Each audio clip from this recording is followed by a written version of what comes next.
பரிசுத்த ஆவி நாமம் நம்மை ஆசீர்வதித்து காப்பாராக. ஆமென். நாம் ஆண்டவரை நோக்கி மன்றாடுவோம்.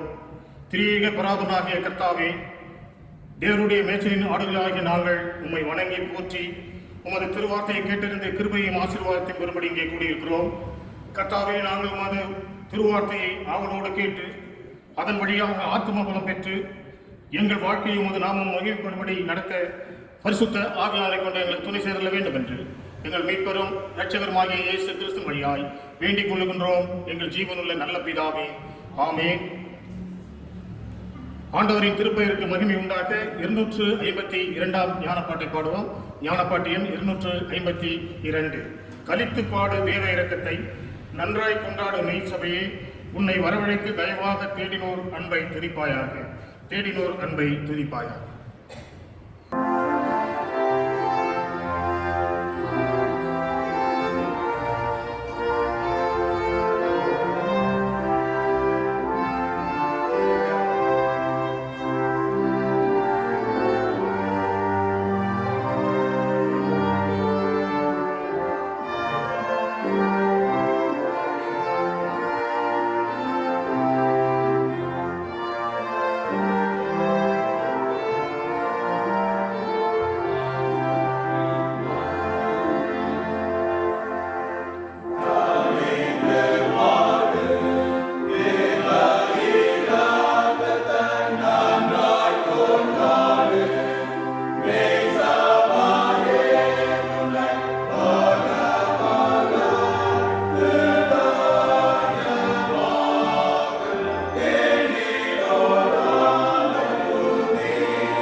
கிறிஸ்து உயிர்த்தெழுந்த திருநாளுக்கு பின்வரும் 3ஆம் ஞாயிறாகிய இந்த நாளிலே நாம் வாசிக்க வேண்டிய ஞான சங்கீதங்கள் புத்தகம் அது 66ஆம் சங்கீதம் 1 முதல் 9 வசனங்களை நாம் முறைமுறையாக வாசிப்போம். ஞான சங்கீதங்களின் புத்தகம் 66ஆம் சங்கீதம் திருவசனங்கள் 1 முதல் 9 முடிய நாம் முறைமுறையாக வாசிப்போம்.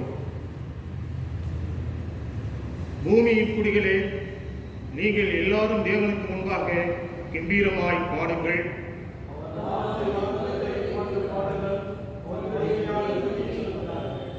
தேவனை நோக்கி, உமது கிரியைகளில் எவ்வளவு பயங்கரமாய் இருக்கிறீர்.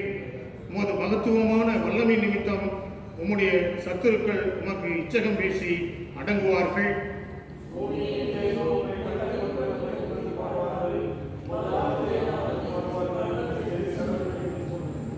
தேவனுடைய செய்கைகளை வந்து பாருங்கள். அவர் மனுபுத்திரிடத்தில் நடப்பிக்கும் கிரியைகளில் பயங்கரமானவர்.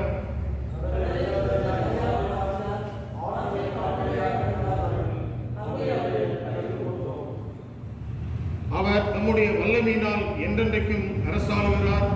அவருடைய கண்கள் ஜாதிகள் மேல் நோக்கமாய் இருக்கிறது. துரோகிகள் தங்களை உயர்த்தாது இருப்பார்களாக.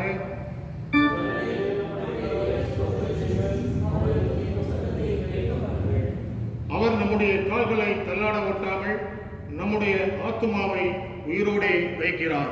பிதாவுக்கும் குமாரனுக்கும் பரிசுத்த ஆவியானவருக்கும் மகிமை உண்டாவதாக. ஆதியிலும் இப்போதும் எப்போதுமான சதா காலங்களில் இருக்கிறபடியே ஆமென். ஆராதனைக்கு ஆரம்பமாகவும் கர்த்தரின் திருப்பெயருக்கு மகிமை உண்டாகவும் ஜெபமாலையில் 14ஆம் கீர்த்தனையை பாடுவோம். கீர்த்தனை எண் 14, மற்றும் ஒரு பதிப்பில் 14. பூமியின் குடிகளே, நீ தாமதமில்லாத இயேசு சாமியின் நாமமதிலே மகிழ்வீர்.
பூமியின் குடிகளே, நீங்கள் எல்லாரும் கடவுளை போற்றி ஆர்ப்பரியுங்கள். அல்லேலூயா.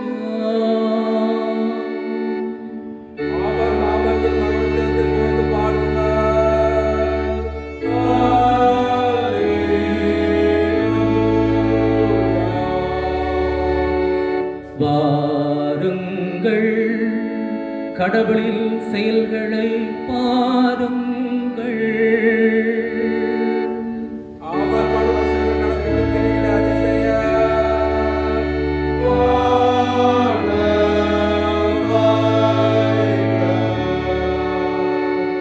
ஜனங்களே, நம்முடைய கடவுளை தோத்தறியுங்கள்.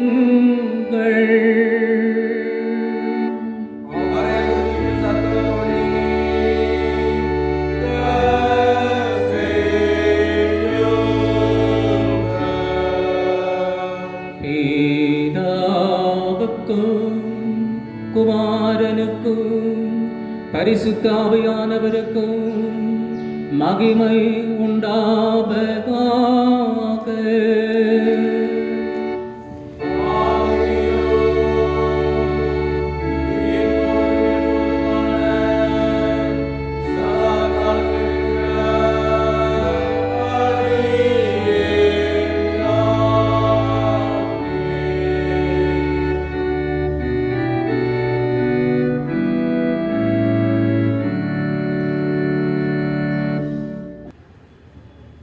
அன்புக்குரியவர்களே, தெய்வ கிருபை பெற தகுதியற்றவர்களாகிய நாம் நம்முடைய பாவ குற்றங்களை உணர்ந்து கடவுளின் முன்னிலையில் நம்மை தாழ்த்துவோம்.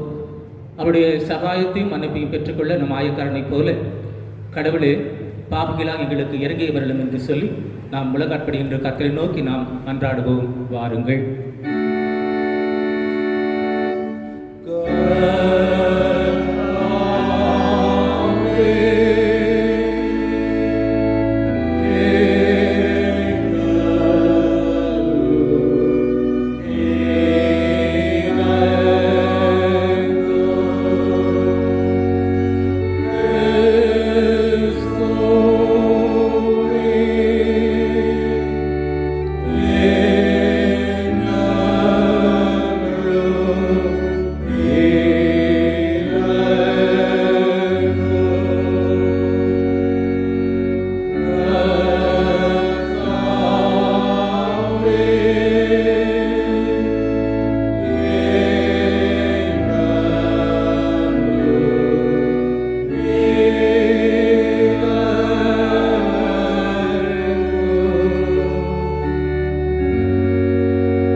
கடவுள் நமக்கு இறங்கினார்.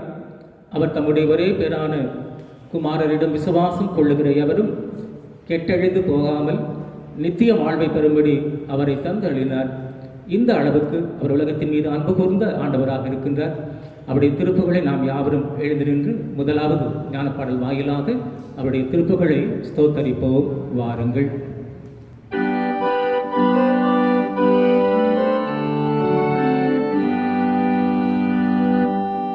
தெய்வங்களுக்காக உன்னத கர்த்தாவுக்கு புகழ்ச்சி.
ஆவியானவர் உங்களோடு இருப்பாராக.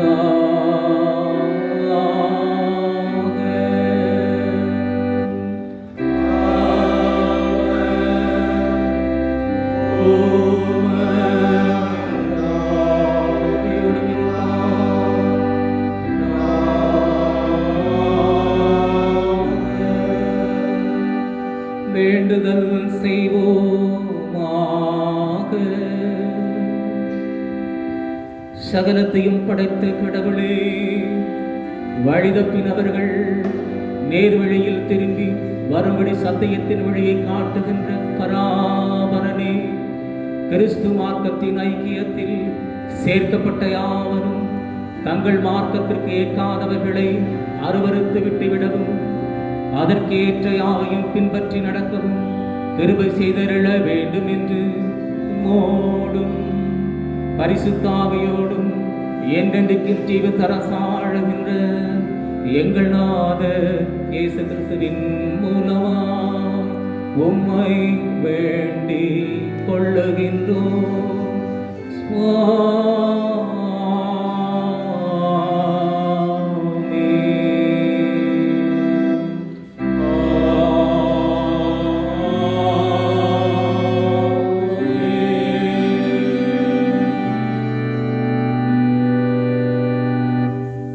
கர்த்தர் வைத்தெழுந்த பண்டிகைக்கு பின்வருகின்ற 3ஆம் ஞாயிறாகிய இந்த நன்னாளிலே வாசிக்கும்படியாக தெரிந்து கொண்ட பழைய ஏற்பாட்டின் பகுதி அது புலம்பலின் புத்தகம் 3வது அதிகாரம் வசனங்கள் 18 முதல் 26 முடிய உள்ள வார்த்தைகளை வாசிக்க கேட்போம்.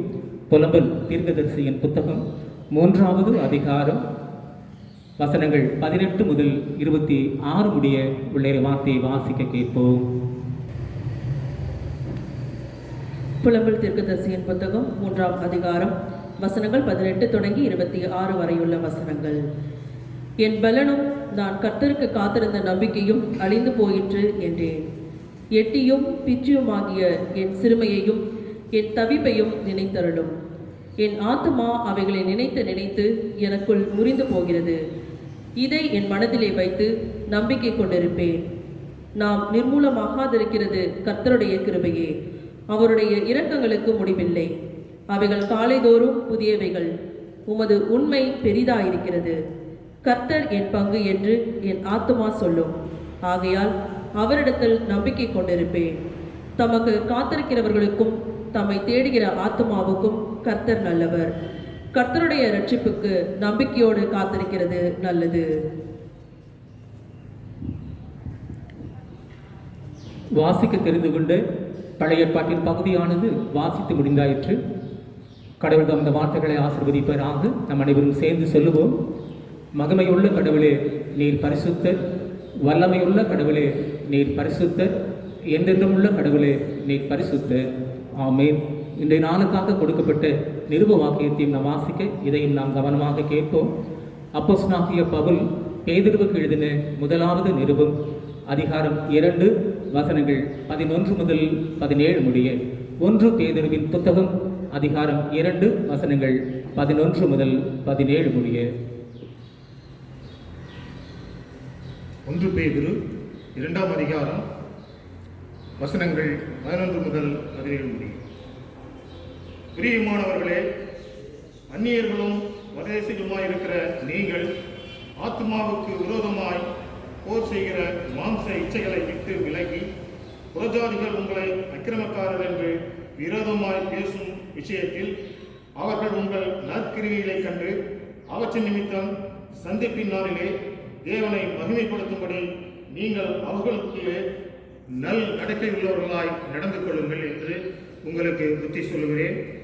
நீங்கள் மனுஷருடைய கட்டளைகள் யாவற்றிற்கும் கர்த்தர் நிமித்தம் கீழ்ப்படியுங்கள். மேலான அதிகாரம் உள்ள ராஜாவுக்கானாலும் சரி, தீமை செய்தவர்களுக்கு ஆக்கினையும் நன்மை செய்தவர்களுக்கு புகழ்ச்சியும் உண்டாகும்படி அவனால் அனுப்பப்பட்ட அதிகாரிக்கு ஆனாலும் சரி கீழ்ப்படியுங்கள். நீங்கள் நன்மை செய்கிறதுனாலே புத்தியீன மனுஷனுடைய அறியாமையை அடக்குவது தேவனுடைய சித்தமாய் இருக்கிறது. சுயாதீனம் உள்ளவர்களாய் இருந்தும் உங்கள் சுயாதீனத்தை துர்க்குணத்திற்கு மூடலாக கொண்டிராமல் தேவனுக்கு அடிமைகளாய் இருங்கள். எல்லாரையும் கனம் பண்ணுங்கள். சகோதரிடத்தில் அன்பு கூறுங்கள், தேவனுக்கு பயந்திருங்கள், ராஜாவை கனம் பண்ணுங்கள் என்பதுவே. வாசிக்க தெரிந்து கொண்டு நிறுவ பகுதியும் வாசித்து முடிந்தாயிற்று. கடவுள் தாம் இந்த வார்த்தைகளை நமது இருதயங்களில் என்றென்றும் நிலைத்திருக்க செய்வாராக. ஆமேன்.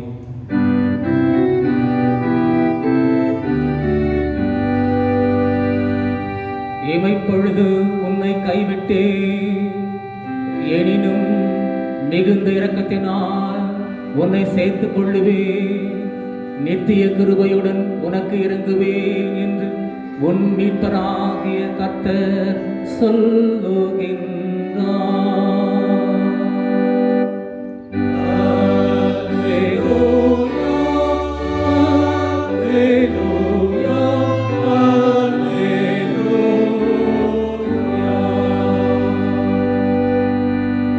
இத்திருநாளுக்கென்று கொடுக்கப்பட்ட நற்செய்தி பகுதியும் நாம் வாசிக்க கேட்போமாக.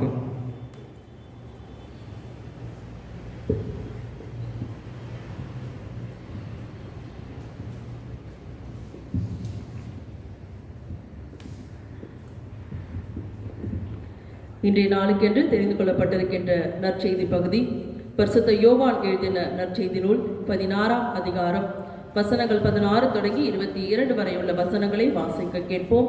பரிசுத்த யோவான் எழுதின நற்செய்தி நூல் 16ஆம் அதிகாரம் வசனங்கள் 16 தொடங்கி 22 வரை உள்ள வசனங்கள். இயேசு தம்முடைய சீஷரை நோக்கி, இன்னும் கொஞ்ச காலம், பின்பு என்னை பாராதிருப்பீர்கள், மறுபடியும் கொஞ்ச காலம், அப்பொழுது என்னை காண்பீர்கள் என்றார். அவர் சீஷரில் சிலர், இன்னும் கொஞ்ச காலம், பின்பு என்னை பாராதிருப்பீர்கள் என்றும், மறுபடியும் கொஞ்ச காலம், அப்பொழுது என்னை காண்பீர்கள் என்றும், பிதாவினிடம் போகிறபடியால் என்றும் அவர் நமக்கு சொல்லுகிறது என்னவென்று ஒருவரோடொருவர் பேசிக்கொண்டார்கள். கொஞ்ச காலம் என்கிறாரே, இது என்ன? அவர் சொல்லுகிறது இன்னதென்று நமக்கு தெரியவில்லையே என்று சொல்லிக் கொண்டிருந்தார்கள். அதை குறித்து தம்மிடம் கேட்கும்படி அவர்கள் விரும்புகிறதை இயேசு அறிந்து அவர்களை பார்த்து, இன்னும் கொஞ்ச காலம், பின்பு என்னை பாராதிருப்பீர்கள், மறுபடியும் கொஞ்ச காலம், அப்பொழுது என்னை காண்பீர்கள் என்று நான் சொன்னதை குறித்து நீங்கள் உங்களுக்குள்ளே விசாரிக்கிறீர்களோ? மெய்யாகவே மெய்யாகவே நான் உங்களுக்கு சொல்லுகிறேன், நீங்கள் அழுது புலம்புவீர்கள், உலகமோ சந்தோஷப்படும். நீங்கள் துக்கப்படுவீர்கள், உங்கள் துக்கமோ சந்தோஷமாக மாறும். ஒரு ஸ்திரீ பிரசவிக்கும் போது தன் காலம் வந்துவிட்டபடியால் துக்கப்படுகிறாள். பிள்ளை பெற்ற பின்போ குழந்தை உலகத்தில் பிறந்ததென்கிற சந்தோஷத்தினால் அப்புறம் வேதனையை நினையாள். அப்படியே நீங்களும் இப்பொழுது துக்கப்படுகிறீர்கள், நான் மறுபடியும் உங்களை காண்பேன், அப்பொழுது உங்கள் இருதயம் சந்தோஷப்படும். உங்கள் சந்தோஷத்தை ஒருவனும் உங்களிடத்திலிருந்து எடுத்து போடுவதில்லை என்றார் என்பதுவே.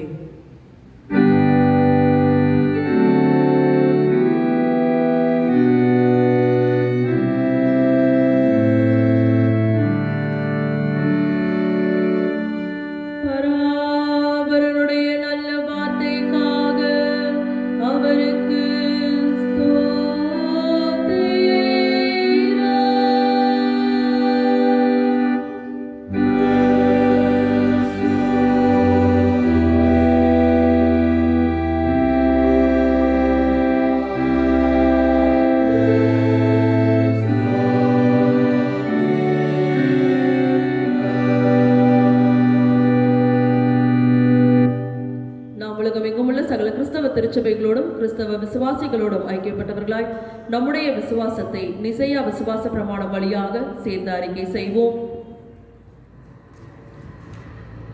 ஒரே கடவுளை விசுவாசிக்கின்றேன். இவர் வானத்தையும் பூமியையும் காணப்படுகிறதும் காணப்படாததுமான எல்லாவற்றையும் படைத்தவர், எல்லாம் வல்ல பிதாவுமானவர். ஒரே ஆண்டவராகிய இயேசு கிறிஸ்துவை விசுவாசிக்கிறேன்.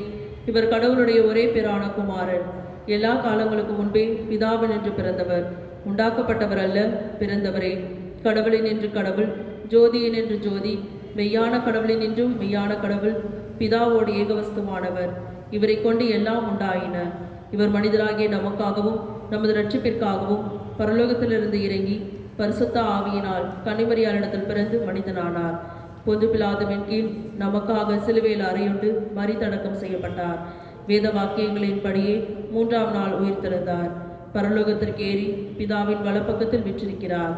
அவ்விடத்திலிருந்து உயிருள்ளோருக்கும் மரித்தோருக்கும் நியாயம் தீர்ப்பளிக்க மகிமையோடே திரும்ப வருவார். இவருடைய ராஜ்யத்திற்கு முடிவில்லை. பரிசுத்த ஆவியானவரை விசுவாசிக்கிறேன். இவர் ஆண்டவரும் உயிர்ப்பிக்கிறவருமாமே. இவர் பிதாவினின்றும் குமாரன் என்றும் புறப்படுகிறவர். பிதாவோடும் குமாரனோடும் ஒரே நிலையில் தொழுது மகிமைப்படுத்தப்படுகிறவர். தீர்க்கதரிசிகளை கொண்டு உரைத்தவர் இவரே. பரிசுத்தமும் பொதுவுமான ஒரே அப்போஸ்தல சபை உண்டென்று விசுவாசிக்கிறேன். பாவ மன்னிப்புக்காக ஒரே ஞானஸ்தானம் உண்டென்று ஒப்புக்கொள்கிறேன். மரித்தோரின் உயிர்த்தெழுதலையும் நித்திய ஜீவனையும் எதிர்பார்த்து கொண்டிருக்கின்றேன். ஆமேன். நாம் அறிக்கையிட்ட இந்த விசுவாசத்திலே வாழ்நாள் முழுவதும் நிலைத்திருக்க திரியேக கடவுள் தாமே நமக்கு கிருபையும் ஆற்றலும் அளிப்பாராக. ஆமேன். கர்த்தரின் திருப்பெயருக்கு மகிழ்ச்சியும் புகழ்ச்சியும் உண்டாக. எண்ணிலடங்கா தோத்திரம் தேவா, என்றென்றும் நான் பாடுவேன் என்ற கீர்த்தனையை பாடும்.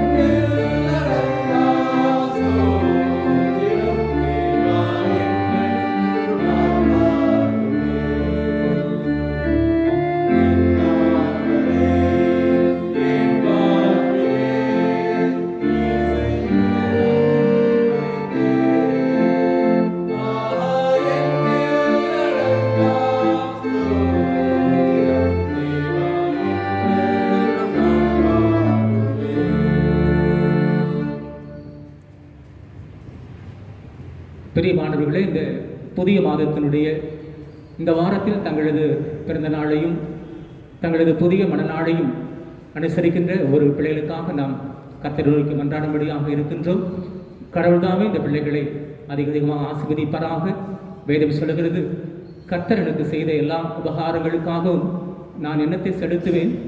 ரட்சிப்பின் பாத்திரத்தை சுமந்தவனாக அவருடைய ஆலயத்தில் அவர் நாமத்தை தொழுது கொள்ளுவேன் என்ற வார்த்தையின்படி கடவுள் தாமே இந்த மக்களை பேர் பேராக தனித்தனியாக ஆசீர்வதிப்பாராக.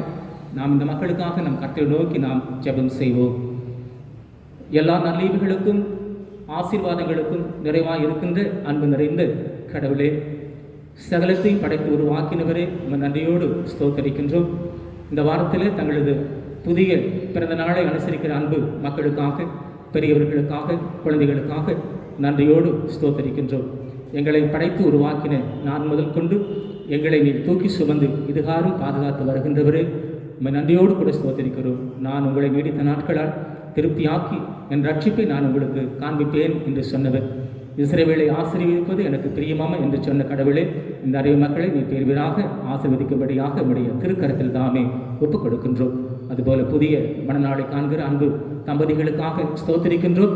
கடவுளும் தம்பதிகளை ஆசீர்வதித்து உடைய திருவார்த்தை சொல்வது போல உன் அலங்கத்திற்குள்ளே சமாதானமும் உன் அரமனைகளுக்குள்ளே சுகம் இருப்பதாக வேண்டுகிறேன் என்ற வார்த்தையின்படி கடவுள் தாம் இந்த மக்களுக்கு ஆண்டவரே சமாதானத்தையும் அன்பையும் மேலான காரியங்களை கொடுத்து இந்த மக்களுடைய வாழ்விலே உடைய சந்ததிகளை உருவாக்கி அவர்களை ஆசீர்வதிக்க உடைய திருக்கரத்தில் ஒப்புக் கொடுக்கிறோம்.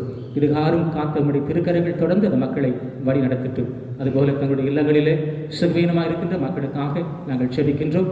கடவுள் தாமே அவர்கள் மீது உடைய திருக்கரங்கள் பட்டு அவர்களை ஆசீர்வதிக்க நாங்கள் மன்றாடுகிறோம். அதுபோல சுகம் பெற்று இருக்கின்ற மக்களுக்காக சுகத்தை ஆண்டவரே கொடுத்த கடவுளுக்கு நன்றி சொல்லும்படியாக உடைய திருக்கரத்தில் ஒப்புக் கொடுக்கின்றோம். இந்த நாளிலே கொரோனாவால் பாதிக்கப்பட்டிருக்கின்ற மருத்துவ சிகிச்சையிலே ஆண்டவரே அனுமதி பெற்று ஆண்டவரே அவர் சிகிச்சை பெற்று வருகின்ற மக்களுக்காக நாங்கள் செபிக்கின்றோம். அவர்களை திருக்கரங்கள் நீட்டி அவர்களை சுகப்படுத்த மன்றாடுகிறோம். அவர்களுக்கு கொடுக்கின்ற மருந்து மாத்திரைகளிலே உடைய பிரசன்னம் இறங்கி அவர்கள் விரைவாக இல்லம் திரும்ப இறைவன் அருள் புரிய நாங்கள் மன்றாடுகிறோம். உலகம் முழுவதும் இருக்கின்ற எல்லா விதமான கொடிய வியாதிகளுக்காக நாங்கள் செபிக்கிறோம். கடவுள் தாமே ஆண்டவருடைய திருக்கரங்களை நீட்டி உடைய பரிசுத்த ரத்தத்தை தெளித்து அவர்களுக்கு சுகத்தை விளைத்து மரளுமாக உடைய திருக்கரத்தில் ஒப்புக் கொடுக்கிறோம். உடைய திருச்சபை மக்களுக்காக, வளாகத்தில் இருக்கின்ற மக்களுக்காக, ஒவ்வொருவருக்காக நாங்கள் செபிக்கின்றோம். ஒவ்வொருவரையும் பேர் பேராக ஆசீர்வதியும் உடைய திருக்கரங்கள் கொண்டு அவர்களை வழிநடத்தும். துதிகன மகிமை மாட்சிமை புகழ் தோத்திரம் அனைத்தும் உங்களுக்கு நாங்கள் ஏறெடுக்கின்றோம். எங்கள் மீட்பரும் எங்கள் இரட்சகருமாயிருக்கின்ற இயேசு கிறிஸ்துவின் வல்லமை நிறைந்த நாமத்தில் மன்றாடுகிறோம். ஆமேன். கடவுள் கொடுத்த இந்த அருமை மக்களுக்கு கொடுத்த நன்மைகளுக்காக இறைவனுக்கு நம் நன்றிகளை நாம் ஏறெடுப்போம். என் ஆத்துமாவே கர்த்தரை ஸ்தோத்திரி, என் முழு உள்ளமே அவருடைய பரிசுத்த நாமத்தை ஸ்தோத்திரி. என் ஆத்துமாவே கர்த்தரை ஸ்தோத்திரி, கர்த்தர் செய்த சகல உபகாரங்களை மறவாதே. ஆமேன். கர்த்தரின் திருப்பெயருக்கு மகிமை உண்டாக 210 ஞானப்பாட்டின் 1, 2 மற்றும் 6 கவிகளை பாடுவோம். ஞானப்பாட்டியன் 210. கர்த்தாவே, உம்மை தோத்தரிப்பேன், நீர் ஒருவர் பராபரனாமே. நான் உம்மையை நமஸ்கரிப்பேன், என் வேண்டுதல் உம்மண்டை ஏறவே. நான் இயேசுவை முன்னிட்டு கூப்பிட நீர் உமது ஆவியை தந்தருள. கர்த்தாவே,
நம்முடைய பிதாவாகிய கடவுளத்திலிருந்தும் ஆண்டவராகிய இயேசு கிறிஸ்துவிடத்திலிருந்தும் உங்கள் அனைவருக்கும் கிருபையும் சமாதானம் உண்டாவதாக.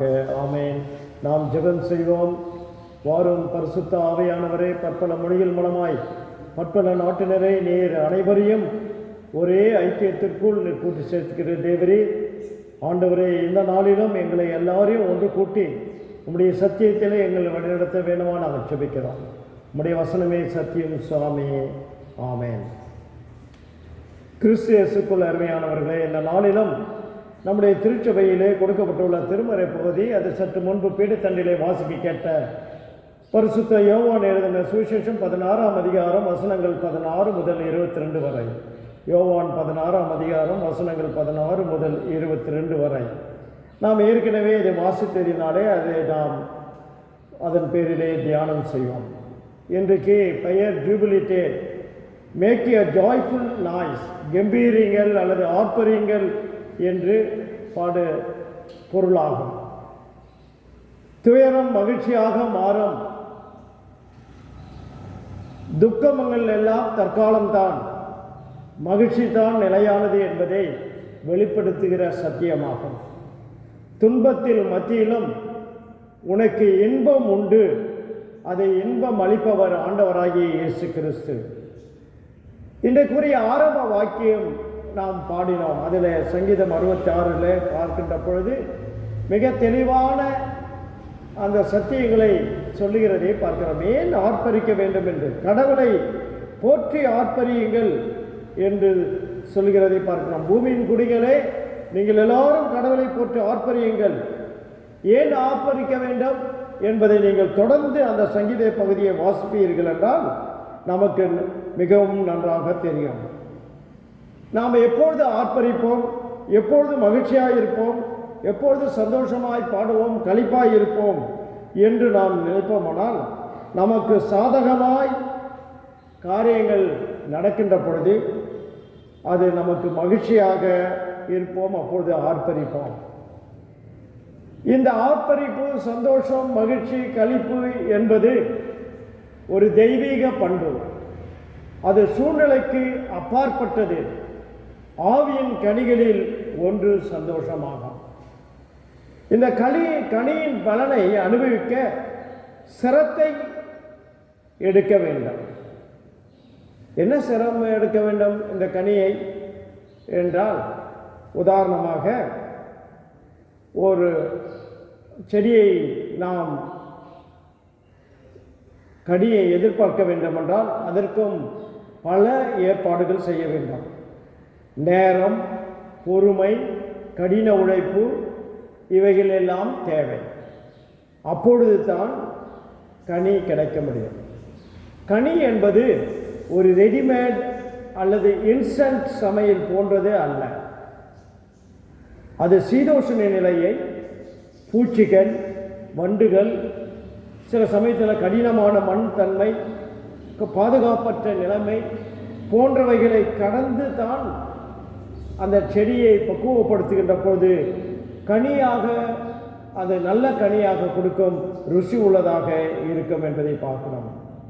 அவ்விதமாகவே நம் வாழ்வில் சந்தோஷம் பூரணமாய் விளங்க உலகில் பலவிதமான கடினமானவைகளை கடந்து வர வேண்டும். சந்தோஷம் கனியை நாம் சுயமாய் உற்பத்தி செய்ய முடியாது. நம்மில் சந்தோஷம் நிறைவாய் காணப்பட பரிசுத்த ஆவியானவர் பிரசன்னம் இன்றியமையாதது. அது மிகவும் தேவையானது என்பதை நாம் பார்க்கிறோம். அந்த பரிசுத்த ஆவியானவர் அவரே என்ன செய்வார்? கிளைகளையும் பூச்சிகளையும் நறுக்கி வெட்டி சுத்தம் செய்து கனியை முழுமையாக பெற செய்ய வல்லவர். அவரே நம்மில் வல்லமை தந்து சந்தோஷத்தை குலைக்கும் காரியங்களை முறியடிப்பார். அப்போது நாம் கம்பீரத்துடன் ஆர்ப்பரிப்போம். ஆக நாம் வாசிக்க கேட்ட பகுதியிலும் களிப்புடன் வாழ்வதற்கு பரிசுத்த ஆவியானவர் அவசியமாக இருக்கிறதை நாம் பார்க்கின்றோம். இந்த 3 காரியங்கள் உங்களோடு பகிர்ந்து கொள்ள விரும்புகின்றேன். இந்த நற்செய்தி பகுதியிலிருந்து மறைவான காலம் மாறும், மறைவான காலம் மாறும், மனக்கவலை மாறும், மனக்கவலை மாறும், மனமகிழ்ச்சி மாறாது. இந்த 3 காரியங்களை உங்களோடு பகிர்ந்து கொள்கிறேன். மறைவான காலம் மாறும். இயேசு தம்முடைய சீஷரை நோக்கி, இன்னும் கொஞ்ச காலம் பின்பு என்னை பாராதிருப்பீர்கள், மறுபடியும் கொஞ்ச காலம் அப்போது என்னை காண்பீர்கள். யோவான் எழுதின சுவிசேஷம் 7ஆம் அதிகாரம் 33. இன்னும் கொஞ்ச காலம் உங்களோடு இருக்கிறேன், பின்பு என்னை அனுப்புவரிடத்திலே போகிறேன். யோவான் 14ஆம் அதிகாரம் 18 24 வசனங்களின் சுருக்கத்தை நான் சொல்கிறேன். நான் உங்களை திக்கற்றவர்களாய் விடேன், உங்களிடம் வருகிறேன். இன்னும் கொஞ்ச காலத்தில் உலகம் என்னை காணாது, நீங்களோ என்னை காண்பீர்கள். நான் பிழைத்திருக்கிறேன், நீங்களும் பிழைத்திருப்பீர்கள். இங்கே இயேசுநாதர் தாம் விரைவில் மரிக்கப் போகிறேன் என்பதையும் 3ஆம் நாள் எழுப்பப்பட போகிறேன் என்பதையும் இங்கே விளக்குகின்றார். அநேக சமயங்களில் அவருடைய ஊழிய சமயம் தான் பாடுபட போகிறதையும் மரிக்கப் போகிறதையும் அங்கே 3ஆம் நாள் உயிரோடு எழுப்பப்படுவதையும் அவர் விளக்கி காட்டுகின்றார். இதை சீஷர்கள் புரிந்து கொள்ளவில்லை. அவருடைய சிந்தனைகளை இயேசு அறிந்து அதற்கு பதில் அளிக்கிறார். அவர்கள் எல்லா சிந்தனையும், அவருடைய சிந்தனை என்ன? சீஷர்களுக்குள்ளாக குழப்பம். காரணம் என்ன? மற்ற யூதர்களைப் போலவே இயேசு ஒரு பூலோக ராஜ்யத்தை ஸ்தாபிக்கப் போகிறார் என்று எண்ணி இருந்தார்கள். அது உண்மை இல்லை. இவர் ஏன் சாக வேண்டும் என்ற எண்ணம் அவர்களுக்கு, அதுவும் உண்மை அல்ல என்றால் ஏன் அவர் திரும்பி வர வேண்டும் என்று சீஷர்களுக்கு ஒன்றுமே புரியவில்லை. இந்த புரியாத காரியத்தை தான் ஆண்டவர் புரிய வைக்கிறார். படிவாக்கியத்திலே நாம் பாடினோம், இமைப்பொழுது உன்னை கைவிட்டேன், எனினும் மிகுந்த இரக்கத்தினால் உன்னை சேர்த்துக் கொள்வேன் என்று உன் மீட்பராகிய கர்த்தர் சொல்கிறார் என்று அந்த கொஞ்ச காலம் அவருடைய பிரிவை குறித்து சொல்லுகின்றார். இன்றைக்கு வாசிக்கப்பட்ட பழைய ஏற்பாட்டு பகுதி புலம்பல் 3ஆம் அதிகாரம் 18 26 வசனங்களிலே வாசிக்கின்ற பொழுதும் அங்கே சொல்கிறார், என் பலம் கர்த்தர் பேரில் உள்ள நம்பிக்கையும் அழிந்து போயின என்று சொன்னேன். அவர் சொல்றாரு புலம்பல்ல, நான் கர்த்தர் பேரில் உள்ள நம்பிக்கை எல்லாம் அழிந்து போயின என்று சொன்னேன். துரத்துண்ட அலையும் என் சிறுமையை நினைத்து எனக்கு கசப்பும் கஷ்டமும் ஆயிற்று. ஓயா நினைவினாலே என் உள்ளம் மிகவும் தளர்ந்து போகும். இவற்றை என் மனதில் வைத்து சிந்திக்கவே எனக்கு நம்பிக்கை வருமோ என்று இருந்தேன். அப்பொழுதுதான் நான் அழியாது இருப்பது கர்த்தருடைய கிருபையே, அவர் இரக்கங்களுக்கு முடிவில்லை, காலதோறும் அவை புதியவை, உமது உண்மை மிக பெரியது என்று. அருமையானவர்களே, பாருங்க, அவருடைய எதிர்பார்ப்பு ஒன்று, ஒரு முடியாத சூழ்நிலை, கஷ்டமாய்விடுமோ என்ற சூழ்நிலை அவங்களுக்கு எல்லாம் மறைவான காலமாய் குழப்பமான சூழ்நிலையை அவர்களுக்குள்ளாக இருந்ததை நாம் பார்க்கிறோம். அப்பொழுது தான் அந்த குழப்பப்பட்ட சூழ்நிலையிலே அவருக்கு உணர்த்துகின்றார், நான் அழியாது இருப்பது கர்த்தருடைய கிருபையே, அவர் இரக்கங்களுக்கு முடிவில்லை, காலதோறும் அவை புதியவை, உமது உண்மை மிகவும் பெரியது. மறைவான காலம் நிச்சயமாக மாறும். நிச்சயமாகவே குழப்பம் காலம் மாறும் என்பதை இங்கே புலம்பல் மிக அழகாக சொல்கிறார். குழப்பமான சூழ்நிலை வரும்பொழுது நாம் அறிந்து கொள்ள வேண்டும், நம்மிடத்தில் மகிழ்ச்சி இருக்காது, சந்தோஷம் இருக்காது, எல்லாம் அகன்று போய்விடும். நாம் கடவுள் மீது நம்பிக்கையாக இருக்கும் பொழுது எப்படிப்பட்ட குழப்பமான சூழ்நிலையாக இருந்தாலும் நாம் மகிழ்ச்சியோடு இருப்போம். நமக்கு துன்பங்கள் உண்டு, ஆனால் நிச்சயம் அந்த துன்பம் மாறும் என்பது தான். அது மறைமுகமானது. உலகத்தில் உங்களுக்கு உபத்திரவங்கள் உண்டு, ஆனாலும் நான் உலகத்தை ஜெயித்தேன், திடன் கொள்ளுங்கள் என்று சொல்கின்றார். ஆக ஜெயித்த ஆண்டவர், உலகத்தை ஜெயித்த ஆண்டவர் நம்மோடு கூட இருக்கிறார். நம்முடைய எதிர்பார்ப்புகள் எப்படிப்பட்டதாக இருக்கிறது? சீஷர்களுடைய எதிர்பார்ப்பு இயேசுவானவர் அவர்களுக்கு சொல்லும் பதிலையும் நாம் பார்க்கிறோம். நீங்கள் நினைக்கும் ராஜ்யத்தை உண்டு பண்ண அல்ல, ஏனென்றால் சீஷர்கள் நினைத்தது ராஜ்யத்தை உண்டு பண்ணுவார் என்று. அதற்கு அவர் சொல்கிறார், நீங்கள் நினைக்கும் ராஜ்யத்தை உண்டு பண்ண அல்ல, பிதாவின் சித்தத்தை செய்வதே ஆகும் என்று சொல்கிறார். நான் சிறுவையிலே மரிக்க வேண்டும், அடக்கம் பண்ணப்பட வேண்டும், 3ஆம் நாள் எழுப்பப்பட வேண்டும் என்று சொல்லுகின்ற நிகழ்வு தான். இந்த சிலுவையிலே அறையப்படுவதும் அவர் அடக்கம் பண்ணப்படுவதும் அந்த மறைவான காலம் மாறி உயிர்த்தெழுதல் காலத்தை நாம் பார்க்கின்றோம். இயேசு உயிரோடு எழுந்த பின்பு எம்மாவூர் சீஷர்களோடு அங்கே பயணத்திலே கலந்து அவர் கண்களை திறக்குகிறதை பார்க்கிறார். ஆகவே இன்றைக்கு நமக்கு சொல்கின்ற காரியம் என்ன? மறைவான காலம் மாறும். நீங்கள் துன்பமாக நினைக்கின்றீர்களா? அவையெல்லாம் மாறும். எம்மாவூர் சீஷரோடு சென்று அவர் பயணத்தை செய்தார். இன்றைக்கும் நம்முடைய பயணத்தோடு ஆண்டவர் வருகின்றார். பூட்டப்பட்ட கதவு வீட்டிலே இருந்த சீஷர்களுக்கு அவர் உள்ளே சென்று அங்கே அமைதியையும் மகிழ்ச்சியும் உருவாக்குகிறதை பார்க்கிறோம். ஆக தோமாவுடைய சந்தேகத்தையும் அங்கே அகன்றது என்று நாம் பார்க்கிறோம். ஆகவே ஆண்டவர் நம்மோடு இருக்கிறார் என்பதை சொல்கிறார். 40 நாட்கள் இந்த உலகத்தில் அவர் இருந்து தரிசனமானார் என்று அப்போஸ்தலர் நடபடிகள் 1:3 நாம் காணலாம். பவுல் அப்போஸ்தலன் சொல்லும்பொழுது சொல்கிறார், 1 கொரிந்தியர் 15:5-9 சொல்கிற பொழுது, அகால பிரிவான எனக்கும் தரிசனமானார், அவருடைய அறிக்கை. ஆக உயிர்த்தெழுந்த பின்பு 13 முறை எல்லாருக்கும் தரிசனமானதை நம்முடைய திருமறை சொல்கிறதை நாம் பார்க்கிறோம். நான் சொன்ன கொஞ்ச காலம் மாறிவிட்டது, அவர் சொல்றாரு, நான் சொன்ன கொஞ்ச காலம் அந்த 3 நாள் தான் மாறிவிட்டது, இப்போது நிலையாக நம்மோடு இருக்கிறார் என்பதை சொல்கின்றார். யோவான் சொல்லும் பொழுது அந்த 3 நாட்கள் முன்பு நிலையாக நம்மோடு இருக்கிறார் உயிர்த்தெழுந்து. ஆதலால் நாம் கர்த்தரை ஆர்ப்பரித்து கம்பீரமாய் பாட வேண்டும். அவர் உயிரோடு எழுந்தார், நம் பாவங்களை மன்னித்தார், நமக்காக பதிலியாய் அவர் நம் பாவத்தை சுமந்து நமக்கு விடுதலை கொடுத்தார், பாவ மன்னிப்பை சம்பாதித்து கொடுத்தார். ஆகவே நாம் கர்த்தரை கம்பீரமாய் பாட வேண்டும் என்று.